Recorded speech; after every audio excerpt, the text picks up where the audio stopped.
گوجری زبان میں اپڈیٹ سنیے۔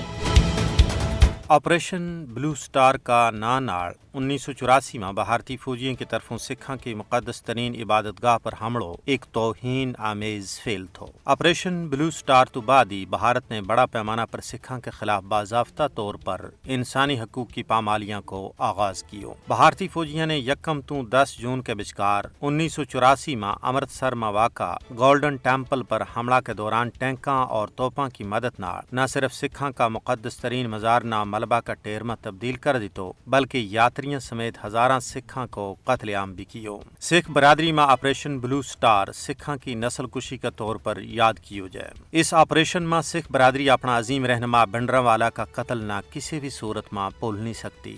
بھنڈراوالا ایک نہایت دلیر آدمی تھا جنہوں نے سکھانا بھارتی سامراج کے خلاف جگایو۔ آپریشن بلو سٹار میں سکھاں کا بے رحمانہ قتل تو بعد 20,000 تو زیادہ سکھ خانداناں اپنی جان بچا کے بھارت تو ہجرت کرنی پئی۔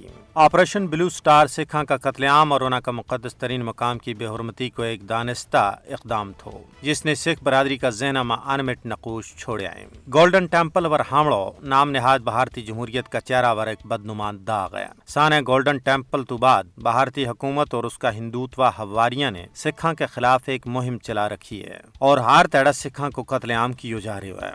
خصوصاً مودی حکومت یورپ میں خالستان ریفرنڈم تو حد درجہ خائف ہے۔ بی جے پی حکومت کی طرف نافذ کردہ زرعی قوانین کے خلاف احتجاج کے دوران سینکڑا سکھانا لاپتہ کر دیتو گیو۔ گزشتہ روز امرتسر میں خالصہ کالج کے باہر شدت پسند ہندوؤں نے فائرنگ کر کے ایک سکھ طالب علم نہ ہلاک اور ایک نہ زخمی کر دیتو۔ کوئی دن پہلا مقبول پنجابی گلوکار سدھو موسیوالا نا جڑا خالستان تحریک کا حامی اور کسانہ کی حالیہ تحریک کا کارکن تھا گولی مار کے قتل کر دیتو گیو۔ بھارت کے خلاف سکھاں کی لڑائی دراصل ہندوتوا کی بالادستی کے خلاف جنگ ہے۔ مودی حکومت بھارت میں سکھاں واسطے علیحدہ وطن کی جدوجہد نہ طاقت کے ذریعے دوبانا چاہے۔ سکھ برادری اس ویلے تک چین نال نہیں بیس ہے جد تک اپنو علیحدہ وطن خالستان حاصل نہیں کر لیتا۔